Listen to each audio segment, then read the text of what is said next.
Live TV, welcome. This is the live Pittsburgh Sportsline TV show in the BP TV studios. Thanks for watching our live show again. We appreciate it. We've been doing it since October 11th, which is not my birthday, 2011. I'm Al Levine, the Talking Machine, Smoking Jim Frazier, Chip Hayner, and Nick Callis. And thank you for watching us on Comcast 7, only in Bethel Park, Verizon 32 in Bethel Park, all the way from Nemacolin, all points between in Pittsburgh, all the way to Cranberry, Wexford too. So thank you for watching that. Thanks for all the likes on Facebook, 6931. We appreciate that. And Smoking Jim celebrated an undocumented birthday on July 17th. I've never seen any proof of it. It's on his Facebook page. We have no proof when he was born. Wait, we might. Hold on. We do have proof that he was born. Well, we know he was born. I have to share this, folks. Smoking Jim's mother, I always ask what year when he puts a black and white Pittsburgh Post-Gazette picture of him and other papers. I always go, what year? His mother said, if you want to know, how much would you pay? So I said $1. How about? And she put back Smoking Jim's favorite line, LOL. So I still don't know. How about this? Wait, how is that possible? Basic info: male, interested in women, and then it's July 17th birthday, but there's no year. How'd you get away without putting a year in You there? don't have to. You could put a blank in. You could put blank. What? Yes. I think we should start a GoFundMe page to pay off his mom. Yes. Yes. So this is a great cake from Bethel Bakery, and I have to share my story. His birthday was last week. I didn't want to get a cake before his birthday because we don't even know if it's legit. So I figured I would wait till afterwards because he's kidding about my birthday all the time. So I go there and I go, I'd like to order a cake.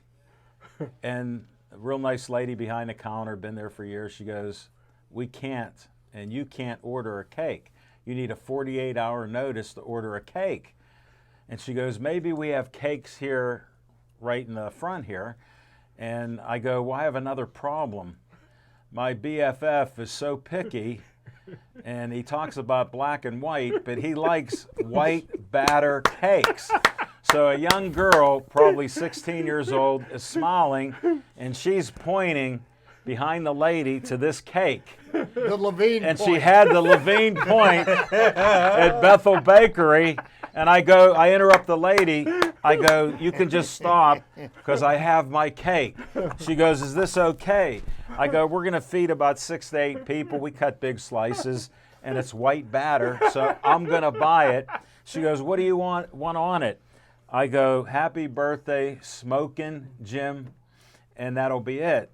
So she puts, you want it ING? She writes it out. I go, no. On the paper, I go, no. I go, put IN apostrophe, Smoking Jim. And I go, his name is Smoking Jim Frazier. She goes, I'll make the cake. No lie. She goes, I'll make the cake for Smoking Joe. So I tell her, I go, we have this in public because we do a TV show. And I gave her my card. You know, I always hand my card out, Nick. You know that. So and she goes, when's it on? So if you're watching the lady, I can't mention her name, and she's even older than me. I said I wouldn't mention her age. Thank you very much. And the young girl, I didn't even ask her name. She had the best point in the business. And thanks to John Walsh, who the owner and his family's owned it for a couple generations. They put out great cakes, and they have great employees. And we're going to start cutting this cake. Smoking Jim, do you want some with the beach, or do you want, because that's the extra icing, I can cut right in here. Yeah, give me some of that white icing. All right. Well, there's some white here, and I'll cut you a piece right out of here, and we'll try to get it on a plate. Look, I got plates, spoons, everything. Let's go. Can Nick eat cake? I can't eat cake. Okay. Not today. Thanks, machine. That looks good. This is Smoking Jim.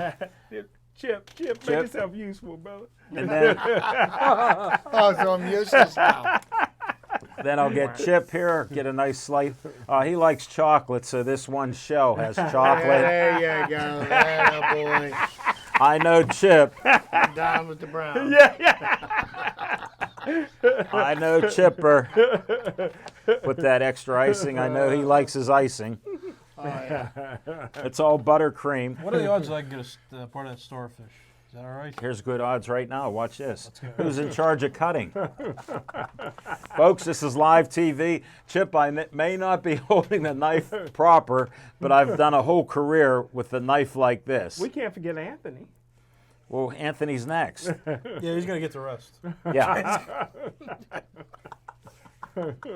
There, Nick, how did I do? Oh, You that's got the great. starfish. Love that. 3/4 of the starfish here. Starfish, Nick.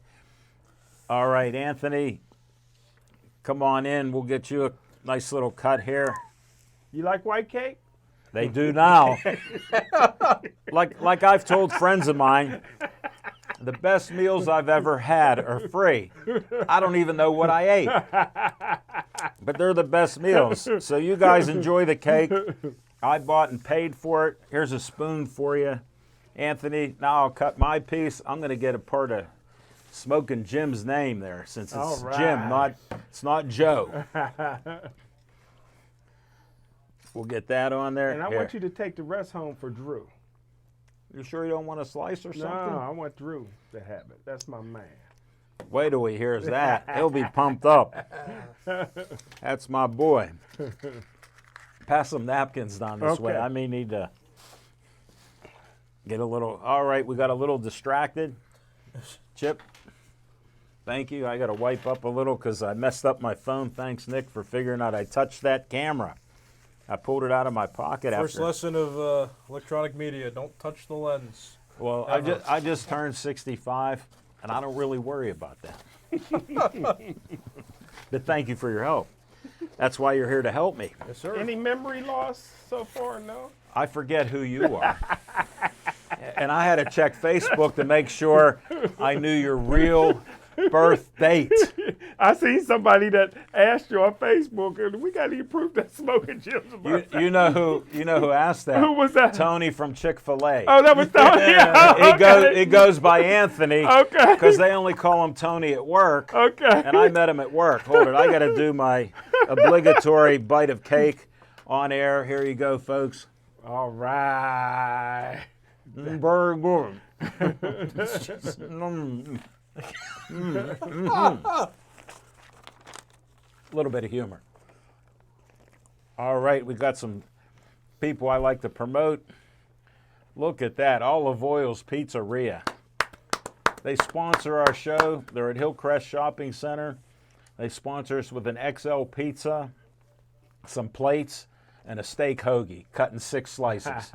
And we appreciate it. They have great Italian food, salads, even they have desserts and soups at times, which I've had. They're great. Check them out, 412-831-1900.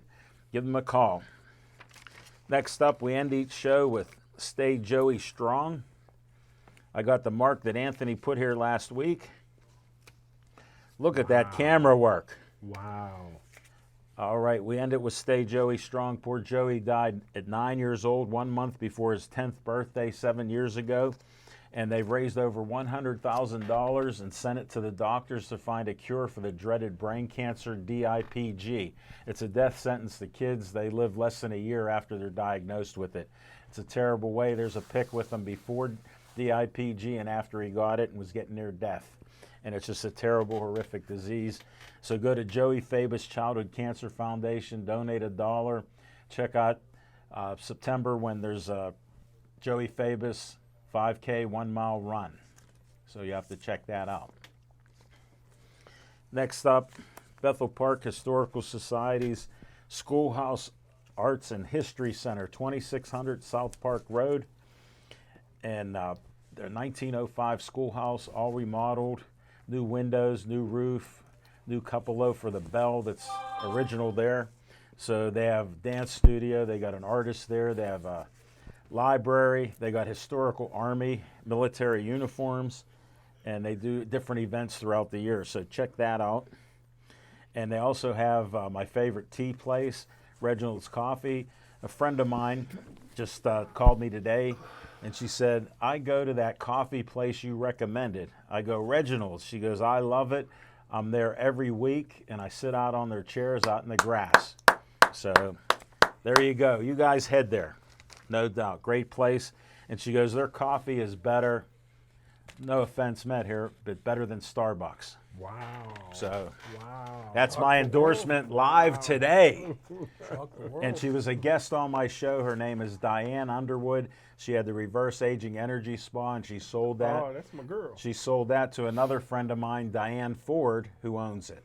I know Diane Ford, too. Yeah. Her son was Very a great nice football lady. Player. She's black. Smoking Jim. Tony, if you're watching, the race card came out, and that was at the 12-minute mark.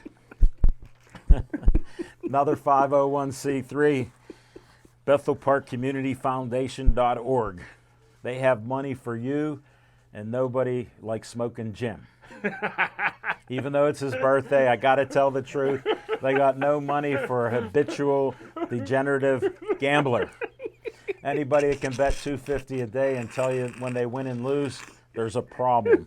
But they have money from $100 to $5,000, so Smoking Jim has some envy there. And because he just lost that recently, but we don't want to get into that too deeply. And they have money for you. Go to their website, pull out an application. I'm a trustee on the board. Since we changed from Thursday nights, I'll be back at their meetings again. You come in there and say you heard it from Al Levine, the talking machine. I'll vote yes, that you get the money. All right, let's see what else. I got to put up Kathleen Miller. And she's a lady who has 17% kidney function. I had to get a transplant when I had 15% kidney function.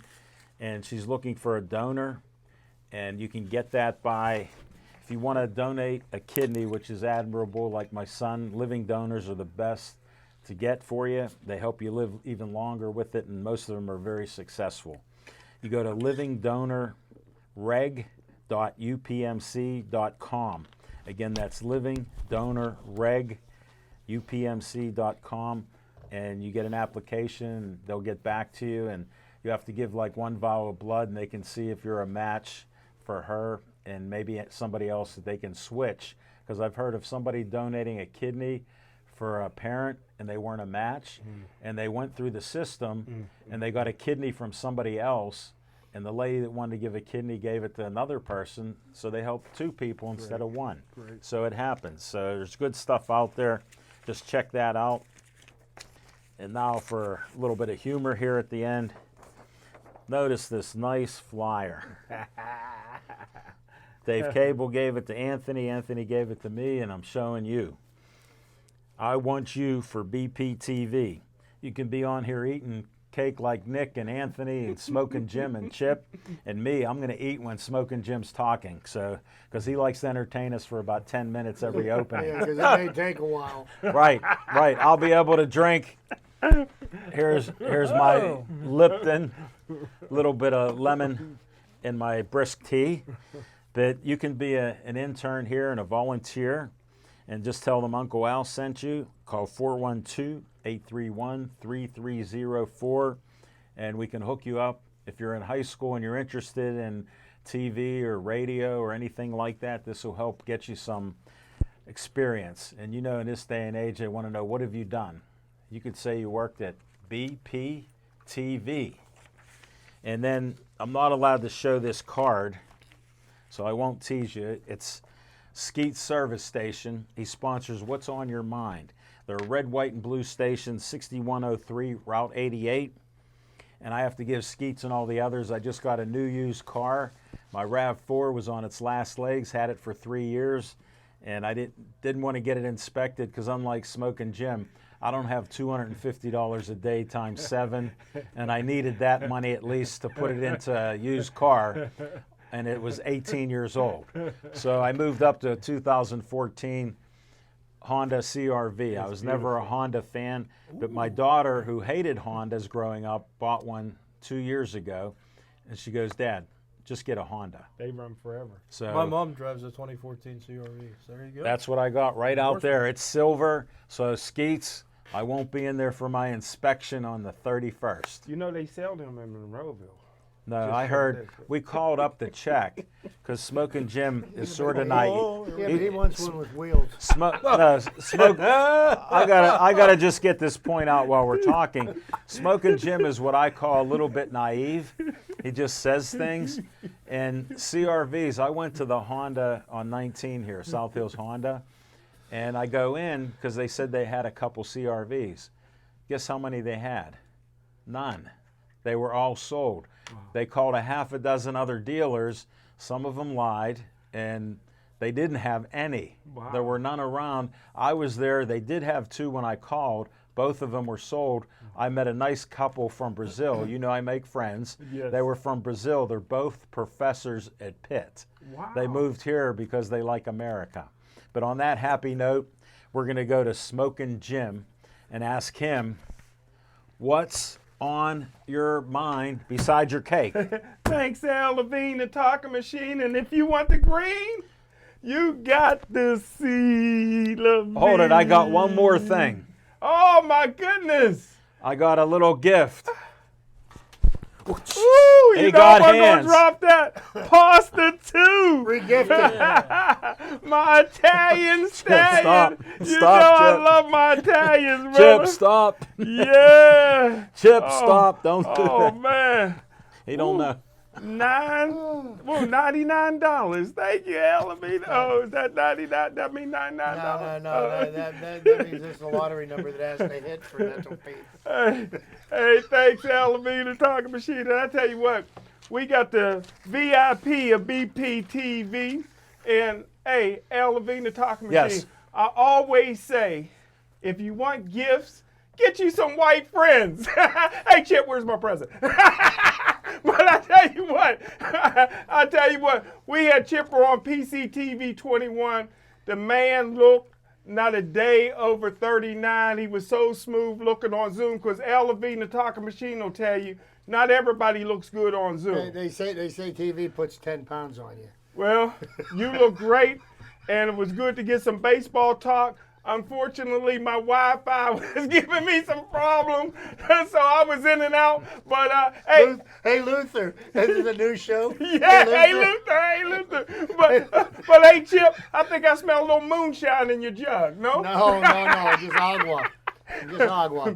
But hey, Al Levine, the talking machine. Everywhere I go, people want to know, and that was our baseball thing. But hey, everywhere I go, whether it's Aldi's, whether it's Giant Eagle, whether it's Shop and Save, whether it's Piggly Wiggly, they say, give us your top 10. We want to hear a top 10, so I'm going to give a top 10 because I want to give the people what they want, and the people want Anthony's hair, and they want a top 10. So I'm going to give you my top 10 heavyweights of all time. And people How'd you get the heavyweights from here? and people like, huh? Everybody wants Anthony's here. Yeah. And I tell you what. It's only 21 this time. Yeah. And I tell you what, everybody likes honorable mentions. So I'm going to give some honorable mentions. Jack Dempsey, Jerry Quarry, Ernie Shavers, Harry, the Black Panther Wheels. But here's number 10B, Tyson Fury. Hold it, 10A. You've already named 4 before you got into your top 10. That was honorable mention. That Okay, was but that was outside 4. the top 10. Folks, I was trying to keep track, but that was 4. 10A, Jersey Joe Walcott. If this guy didn't go to jail, Ike Biabucci. How about 9A, Jerry Cooney. How about 8B, Larry Holmes. 8A, Joe Frazier. 7, David Tua.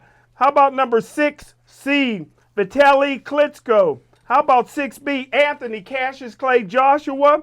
How about 6A, George Foreman. Number 5, Muhammad Ali. There's a question over here. Is it really a top 10 if you Top have 10. subsections in your Top numbers? 10. Top 10, Yes. brother. Yes. According to Smoking Jim. Number 5. Just let him go. Number 5, the greatest, Muhammad Ali. Number 4, Mike Tyson. Number 3, Sonny Liston. Now, everybody talks about Kimbo Slice fighting in the parking lot, but Sonny Liston was a bone crusher for the mob. He used to be like, where's Al Capone's money? I count all knockouts, Al Levine, the Talking Machine. How about number 2, Jack Johnson? How about number 1, B, Rocky Marciano, undefeated, hardest worker ever. Used to run 15 miles a day in army boots. And number 1, Cassius Clay. And that's my top 10 heavyweights of all time. I got one question. Yes, sir. Even if a man changes his name, Yeah. how can he have 2 positions on your list? Well, Cassius Clay and Muhammad Ali are 2 different fighters. Cassius Clay could float like a butterfly and sting like a bee. Muhammad Ali was laying in the ropes, rope-a-dope. That wouldn't work against Marciano. Okay, how can Muhammad Ali be the greatest Yeah. and not be number 1? No, Cassius Clay was number 1 on my list. But you said he was the greatest. Yeah, that's what he calls himself. That's his nickname. Okay. The greatest. So He the calls greatest. himself the greatest. So did yeah. Muhammad So the greatest, Ali. that means that everybody else follows. No, that's his. I didn't say he was. This is the list. This is the list. He's number 5 on my list. Cassius Clay's number 1. Folks out there, if you're more confused now, like I am, because I used to say that you need common sense. Now we have nonsense. Well, there's 2 Floyd Mayweathers. There's Pretty Boy Floyd early in his career before he hurt his hands, and there's Money Mayweather. They were 2 totally different fighters. No, there was the same Mayweather that ran from every contender that Yeah, had a chance of beating him. There you go, Jim. I'm gonna eat my white cake. Thank you, Smoking Jim. Thank you. Chip, after that, that's easy to follow because we lost 98% of our crowd. And they truly, the 2% that are with him, they just believe he loves them. I'm not sure I've been confused after asking more questions. Well, that happens. That's the That's why phenomenon. you learn not to ask them. Yes. Why do you think we go like Just roll this? with it. Just roll Chip with and I both go like this. We're ready to ask it. Put the arm down. And look at how quiet he is. This is the shortest opening of what's on your you mind in put 2 years. Pizza, steak hoagie, and a piece of cake. Yes. You can't go wrong. Connect the dots. And ginger ale. And ginger ale. So, Chip, sorry it's so long. What's on your mind? Well, of course, always the Pittsburgh Pirates are on my mind, but you know what? Also, the Pittsburgh Steelers are on my mind, and they made some Whoa. moves recently. I think the moves seem to make a lot of sense with very little risk involved. $4 million for a former Pro Bowl edge rusher. Yeah. If he comes back. Now, the only thing the Steelers need to guarantee an undefeated season is that good white cornerback. Spot on, Chipper. Spot on. So, what's on my mind? Last week I was, I had to take a night off. Work duties kept me away.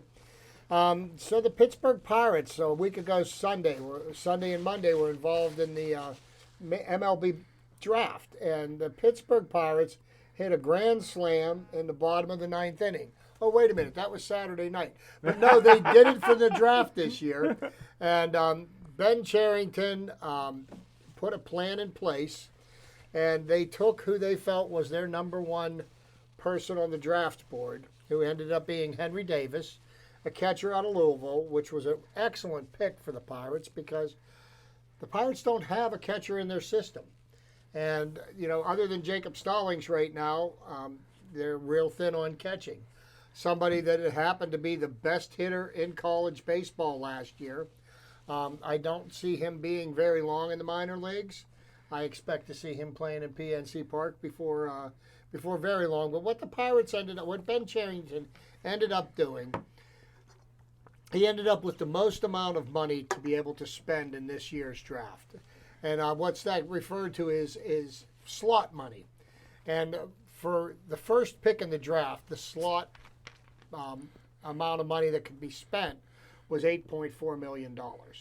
And what the Pirates ended up doing was they ended up taking somebody in the first round that they were able to pay under slot values so that they could pay over slot for later draft picks. And what this did for the Pittsburgh Pirates in this year's draft was they actually got 4 of the top 32 picks listed by Baseball America, the listing agent.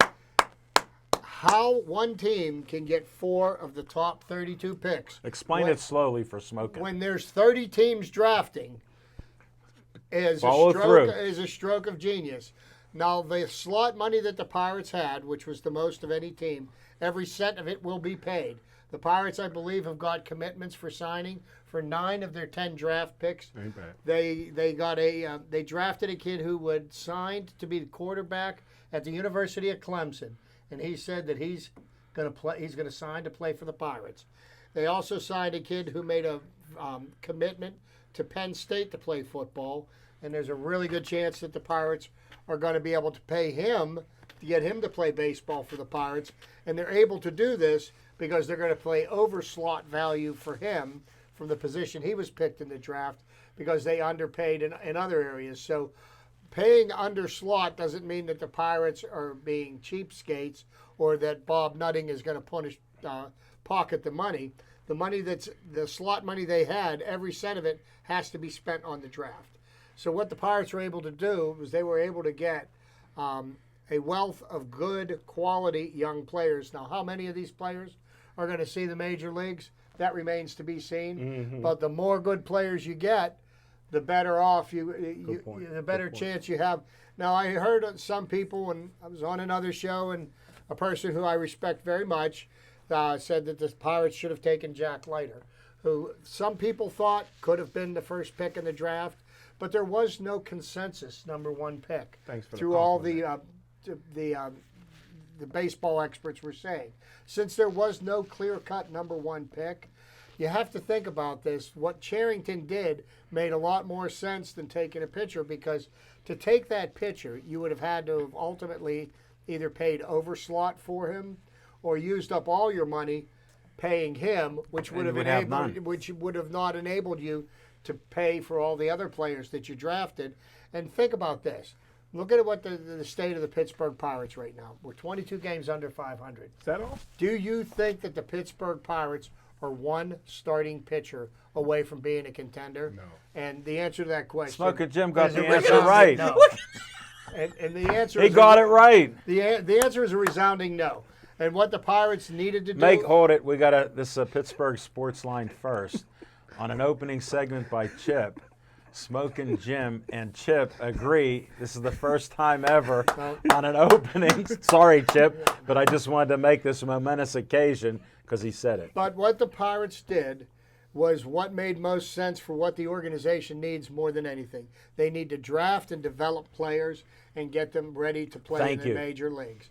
And you know I appreciate your honesty on that. Yes. the constant rhetoric that I hear is that they need to spend more money. Well, the geniuses that say that we need to spend more money, I say to them, spend more money on what and on whom. Because, you know, everybody's got a great idea about what the Pirates need to do and how they need to go about doing it. I want to bring to a point one issue. In the last 40 years, every single ownership group that the Pittsburgh Pirates have done one thing in common. They've lost. The second thing that they've done in common is every single ownership group almost bankrupted the team and almost forced the team to move out of town. And why did they do that? Because they spent money on washed-up veteran free agents who basically Who failed. collected paychecks. So, you know, one thing that Bob Nutting has done since he has owned the team, there has never been once that the Pirates have missed payroll. There has never been once an inference that the Pirates were going bankrupt or that they were considering moving the team. So for all the people that claim about Bob Nutting not spending any money, he's operating the Pittsburgh Pirates the way they should be operated, like a business. A business has to make money. And yes, he now has better people running the organization and somebody with a track record of developing young talent and bringing them to the major leagues. And if you don't believe me, look what he did with the Red Sox. Look what he did with the Toronto Blue Jays. That's what's on my mind. Thank you, Chip. Oh, Well, on a high note, It sounds like the Pirates going to have the best flag football team in baseball. But, hey, did you hear that Eric Green got a son that's a great baseball player? I did not. Yeah, did you hear that? Did you No. guys- Eric Green, his son was supposed to be maybe the one of the number one prospects. 6'3", 225 pounds. Unbelievable. Eric Green's son, yeah. When is he going to be eligible for the draft? I don't know. I thought he was. He didn't get all the details. Yeah, I didn't but get all the details. Where'd but you great. find flag football in there either? Well, I like they had that two about football recruits, Clemson and Yeah, Penn yeah, State. they man. took, yeah. He's creative. Thank you, Chip Hayner. Good job, buddy. Nick Callis, what's on your mind? Well, first of all, I got some family watching today. We came over to Alice. Your and watching. sister? No. But I got my grandpa's turning 90 next month, or September. So that's about 2 months away. So Happy birthday, When's his grandfather. birthday? September 6th. Guess whose Good birthday time. Is that that right? is. Yes. How about that? Yes. All right. Happy birthday, So, Grandpa. yes, Happy I'll birthday. tip a cold one to him on my birthday. What's his name? Patrick. Patrick. You Happy can tip a cold birthday. one to him now. You got moonshine in that jug. No, I got Well, cold he's water. Irish, too. So back to the point. And then my buddy Cedar's watching the house as well. It's not his birthday anytime soon, but actually, hold on. He does have a birthday in August. Sears, happy birthday. What day in August? I don't know exactly. I think The it's 19th is my dad's. So, 7th. No, I don't think. I think it's the My 7th, dad's but, is August. well, that's Second. when we're doing boxing.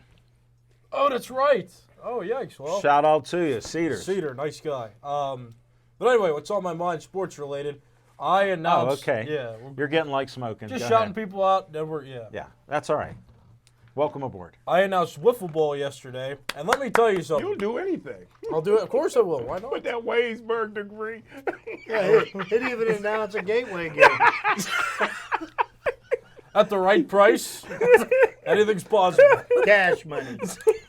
But it's- One worldly advice that I gave Nick is no matter what Smoking Jim and others say, make sure they pay. And it rhymes because it's Before true. the game. Yes. Right. 'Cause you That's won't why I go find him through. afterwards. That's why I go through my manager. Out Al front, Levine, yes. If it's a ball game, he's going to be gone in the third inning anyhow.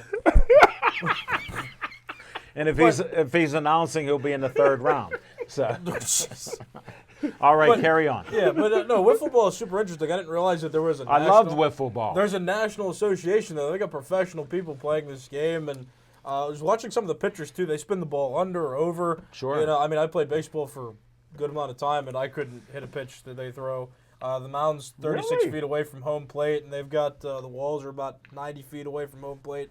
The fences, and these guys are hitting about 120 feet, which is Wow. pretty impressive for a wiffle ball. If you know about it, it's You very couldn't hit a aerodynamic. wiffle ball? Look at Jim. You couldn't. Hold on now. Don't even. I'm not challenge going him. to entertain that. No. You almost caught me in the trap. No, I no. snuck away. I had to interrupt you. I put my hand here. No, there's no answer to I promise they're Smoking not throwing them just like, here, let's hit it. We're 5 and 6. Or Or no. they're professional. Jim. They're How about underhanded? Here, Smoking. Here. Here, Smoking. Hey, I never heard the hardest thing in sports is to hit a wiffle ball. He never played wiffle ball. He never played baseball. Yeah, So thank we know. you. So, Now we know. no, we don't. But no, if you check it out, the league that I announced for yesterday is in Washington County called Whiff is Life League. They got a YouTube channel. And then just look up professional wiffle ball games on YouTube at some point. It's really interesting to watch, and announcing it was pretty fun and something unique that I've done. But yeah, it's just Congratulations. one of those unique sports. This guy is putting his wings out and he's flying. Thanks to Smoking Jim and some help I've given him. We're trying to get him out down the road. Yeah. And seriously, if anybody can recommend a career except hanging with Smoking Jim, he'll take it. Kickball's hard to kick. How about dodgeball? It's hard to catch. Smoking Jim's on fire tonight. What's on my mind, first of all, we got a fan who met Nick and Dan from BPTV. His name is Tony Stepanovich at Chick-fil-A. He goes by Tony at work. His statement was, and hold your breath, even on Smoking Jim's birthday, he throws out the race card. How much cake did he eat to come up with that list of top 10? LOL. Tony, we salute you. We salute you. And by the way, Tony, I missed you the other day when my son and I went in for a Chick-fil-A biscuit breakfast. So we ate in there, And the fans that I've made there, they clapped and said, thanks for coming in, because I make friends all around. They were so happy to see us. And they said, you two look a little taller, because we were always sitting in our car. So we had fun there. And what's on my mind is, I haven't been a huge fan of the Buccos. I watch them every once in a while. And I missed the grand salami that they had with the walk-off. And then I saw a stat, because I was watching the game one of the next days, and they said this was only the third time that this happened in Bucco history. At PNC Park. Was it PNC? No. Bucco history. I want to give you the years. They said this is the first time that 3 games in a row they scored over 4 runs in an inning. 1982 was the last time, and the first time was 1963. So this was the third time. You can check me, but Greg Brown was talking about that on one of the shows. I'm gonna go with but it was that. third time. The third I wasn't time. watching the shows because I was at the games. No, I know, but no, but I was just saying what I heard there, and since I was broke down and watched the game to see if they could do it again, I see they scored 6 runs in the first inning.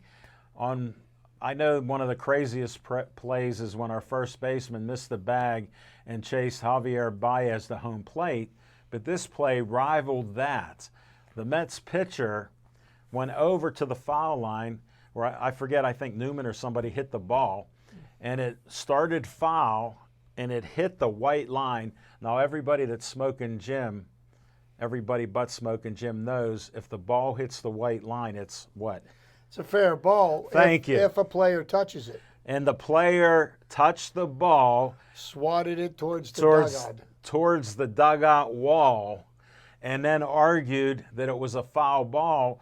And the Mets, I've never seen it except While the ref was saying the umpire fair said, ball, fair ball, the umpire fair ball. shouted fair ball. Here's what's amazing. The Pirate runners, we've seen them make many errors on the bases. The coach, third base coach, was going crazy, waving them all home. So even the guy on first scored, and while the Mets were playing like Smoking Jim, what do you mean? That's a foul ball. Yeah, Taijuan They didn't Walker. do anything. The ball Taijuan was Walker's in the play. pitcher. And then their coach comes flying out, bumps into the umpire, yelling at him, it's a foul ball. He throws him out of the game. Then he tries to attack him. And in baseball, we all know they hold you back, so you're not really going to hit anybody. So they threw him out of the game, and they scored 6 runs in the first inning. Wow. 2-game suspension plus a fine Right. is what he got. I was Luis going to get Rojas, to the that. Yeah. manager? And the interesting thing about Saturday night and Sunday day Right. is the Pirates were losing 6-0 in the 8th inning and came back and won 9-7. Right. And then they had a Lay it 6 on run. 'em. They had a 6-0 lead and lost 7-6. That has only happened less than a handful of times. Oh, I believe in MLB it. Yes. history. Yes. So you talk about how things happen, and we've seen it's been a crazy year for plays like that. And when I saw it, and I saw it going there and the pitcher come over, I'm like, it just hit the line, and he slapped it. Right as I'm saying it to my son, he hit it, and it's a fair ball. And he goes, what, Dad? And all of a sudden, the Pirates are running like crazy, and we're just watching the game, and they're stopped there.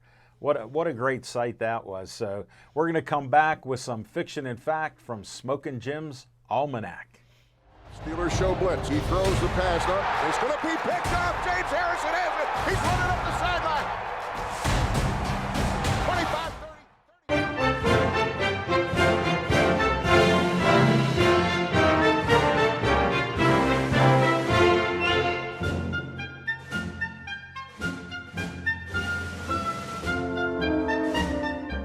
Hi, Bethel Park. Uncle Al speaking. I'm asking you to come help us behind the scenes at BP TV. We're looking for some proud Bethel Park residents to help us make the shows that you want to watch. For more information, contact Station Director Dave Cable, and we will see you behind the cameras at BP TV.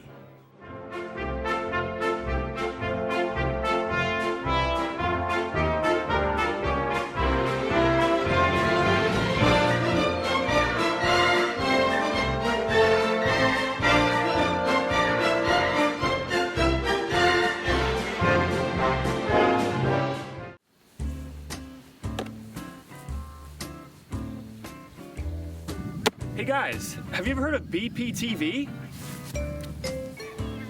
No, I haven't heard about BPTV. What is it? BPTV is a public access television station in Bethel Park. It's where you can go to make the shows that you want to watch.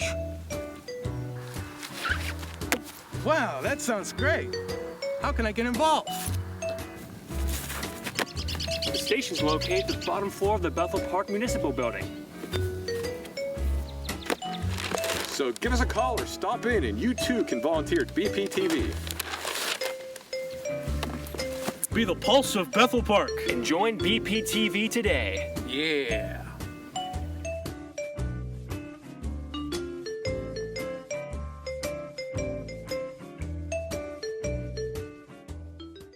Steelers show blitz. He throws the pass up. It's going to be picked up. James Harrison has it. He's running up the sideline.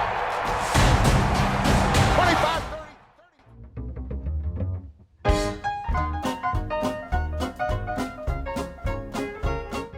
Thanks, Al Levine, the talking machine. And I tell you what, because of the time and because my main man, High Diddle Diddle, Chip up the middle for a double, that wasn't here last week, I'm going to pay it forward to you, Chipper.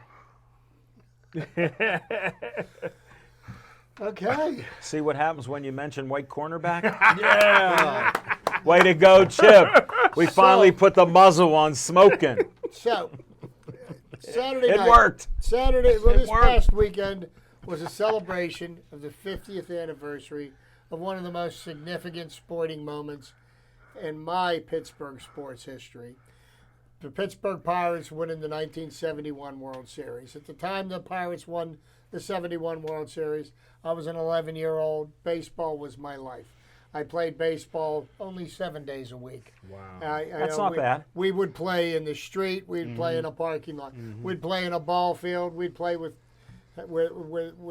5 people on a team. Okay, we would play ball all day, all night. We played Little League, and when the Pirates played the Orioles in 1971, most of the games were played in the daytime. And I was in 6th grade at Highlands Elementary School over here in Whitehall. Nobody heard it. And I know where it is. the people that went there did.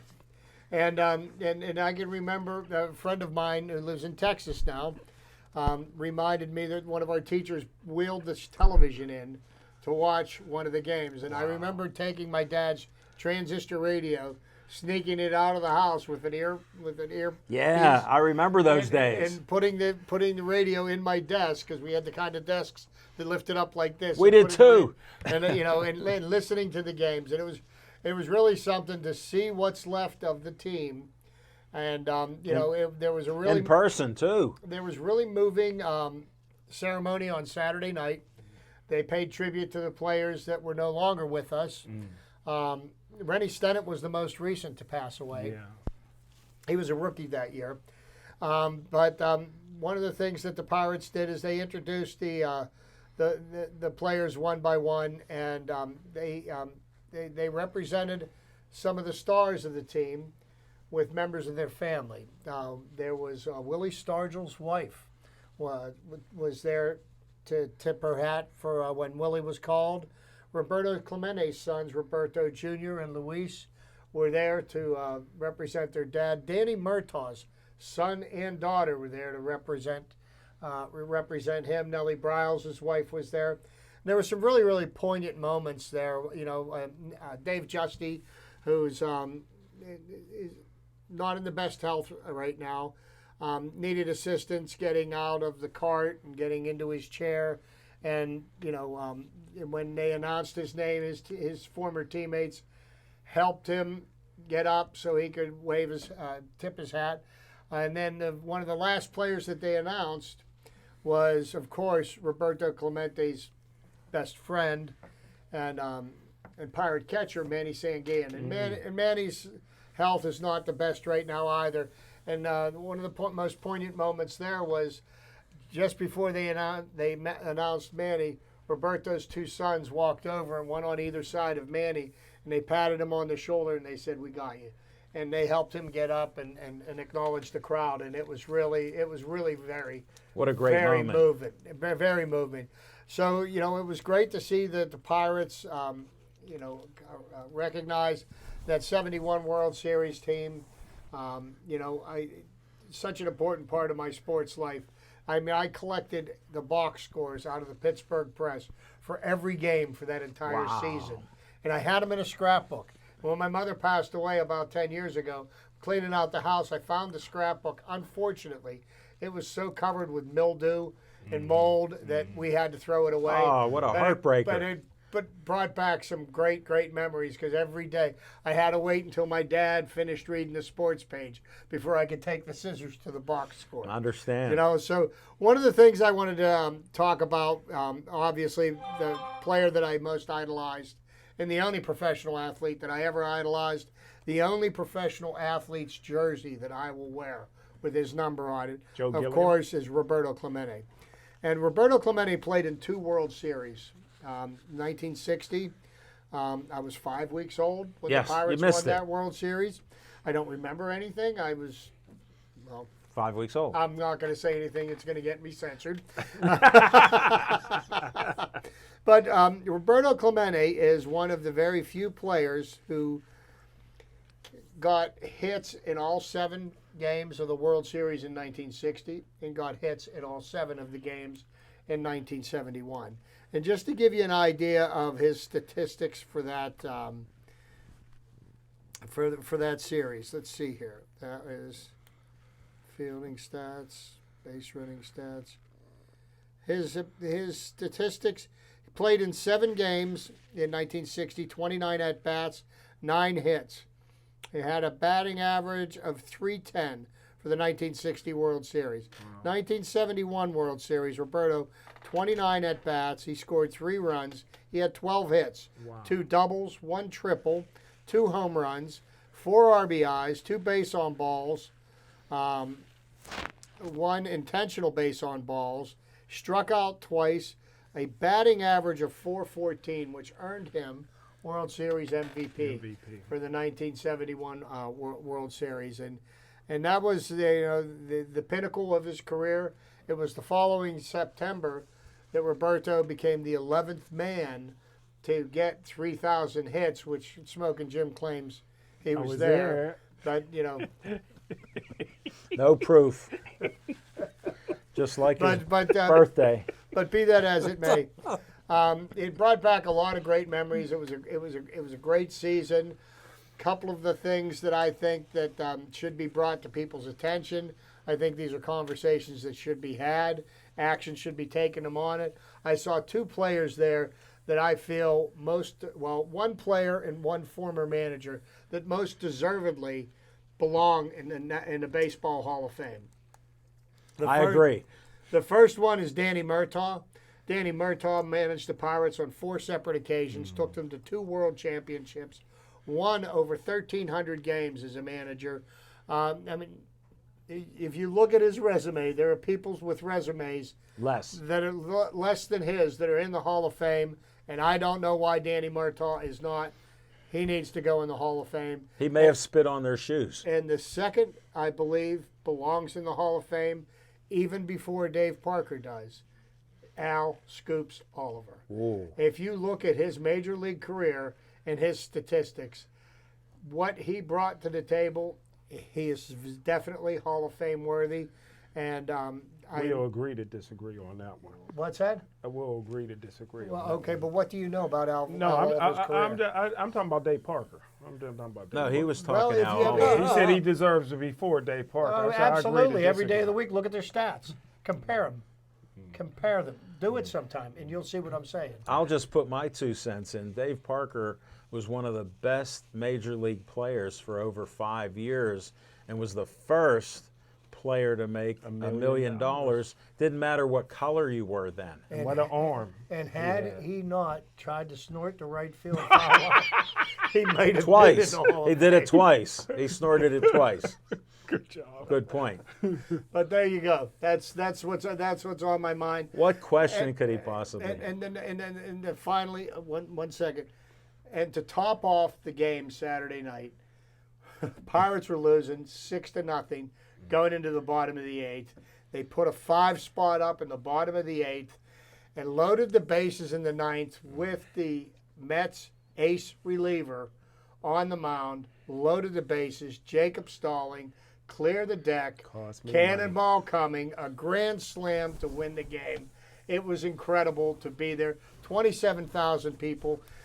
A majority of them were Mets fans, and there was nothing more satisfying than the minority of the people out shouting the Mets fans that had this look on their face that was just priceless when that ball cleared the wall. And before Smoking Jim goes on a more positive note, because I know how we'll operate, friends of mine were at the game and the ball went right over their head and they're jumping around crazy.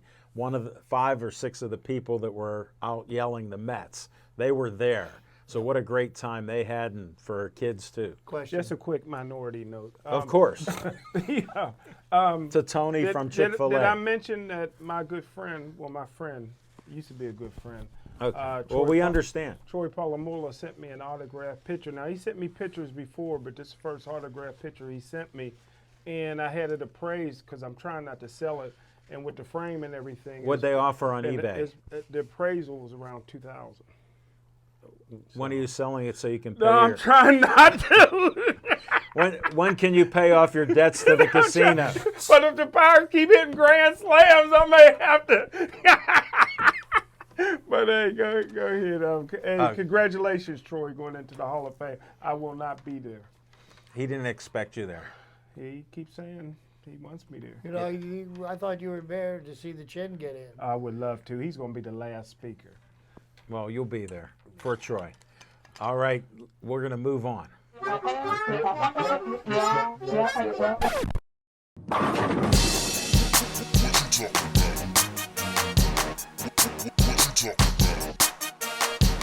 Very important positions. I'll make it brief. Time. No, we got a couple minutes. We So- may end it with me. So, 11 years ago, on June 2nd, Armando Galarraga was pitching for the Detroit Tigers. And he threw the infamous imperfect game. And I'm here to stretch my opinion and present my opinion. That should be considered a perfect game. You've heard of it? No. Oh, okay. Well, Armando Galarraga was a pitcher who was struggling to make the majors in 2010. He played for the Rangers before, then had his shot to be in the Tigers rotation. He got 26 outs, and then on the 27th out, the first base umpire blew the call. There was a ground ball to first base. Galarraga went over to cover. First baseman threw to Galarraga, and they called the umpire, Jim Joyce, called the runner safe. Is that the one that Stephen A. Smith said needs an interpreter, or no? Maybe? I don't know. No, this was, tell him how many years ago. This was about 11 years ago. Yeah, thank you, The Smokey. only complaint I have about that is if Harvey Haddix did not get credit for throwing a 12 inning Yeah. no-hitter into the 13th inning. Well, that's different. That's he a tie made game. but that was 9 innings of no-hit baseball. But And he doesn't get credit for it. No, hold on. Now the Tigers are winning that game. Tigers are winning the game that they were playing in, and they ended up winning the game. It was like 3-0, and there's no ripple effect that you have to worry about for those calls. 'Cause if you go through and replay every play in that game, all the outs were recorded successfully. There's no call didn't happen in the 7th inning. Call happened the final out of the game. If you overturn that call, the perfect game is complete. No ripple effect to worry about. And again, every play before that was clean and made without any discrepancy. Ding, ding.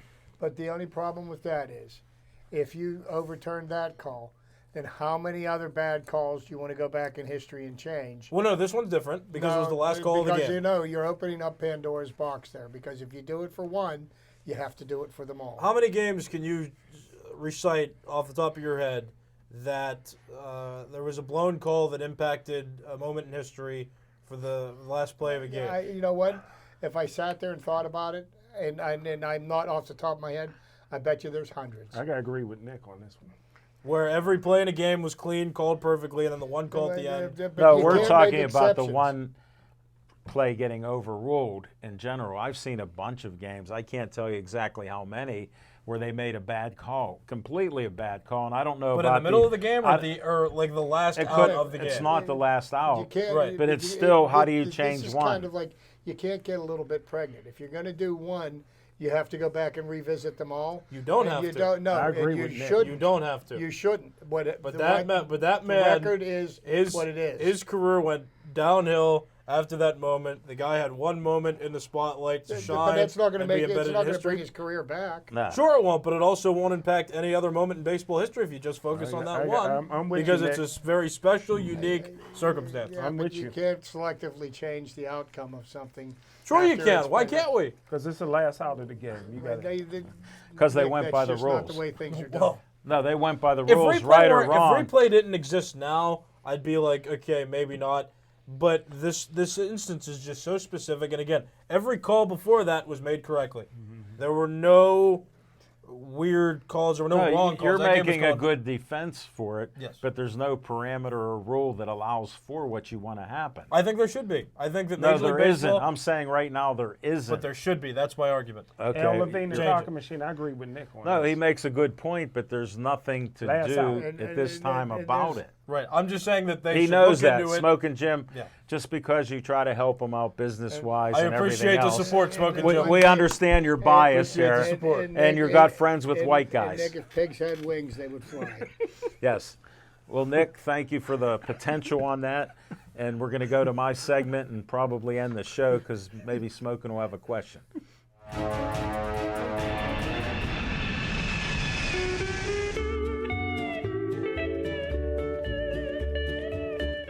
On location, little delay there. We have boxing coming up, Moundsville, West Virginia, August 7th, 6 o'clock. I verified that. Smoking Jim's driving. Smoking Jim is picking up Nick and I at my house. At 8 o'clock in the morning. Well, we're hoping he gets there before 4 o'clock because I think it's about an hour drive. So if he shoots for like 3:30, we may get him there on time. I'll have the equipment in the driveway. Nick will be parking in the back of my driveway. I'll move my new vehicle all the way out of the way because you're prone to making accidents, especially head on. Or hitting something, like a or not magnet. seeing something, even though you can see perfectly without your glasses or having cataract surgery. Car's got a gravitational pull. So we understand that. Then Smoking Jim, I got to notify trainer, coach Jack Mook called me up or messaged me on Facebook. Would you like to be the talking machine on September 12th at 2 o'clock? We're going to do fights on September 12th at 2 o'clock. He'll give the details on where and when. We know the 2 o'clock, but we'll find out where. And Nick put it in his calendar, so we got some things there. Had a couple calls this week on possibly doing some shows on location. So we're definitely interested in it. If you're opened up and you can get us in there, we're interested in doing that. So thank you for the opportunities. And Smoking Jim, hope you had a good birthday on the 17th. This will extend your birthday out a little bit. And I know you'll be going to Pasta too. You may go when they have the prime rib again, but you have to make a trip. The Bucks will win the championship tonight, mark my words. Please stay Joey strong.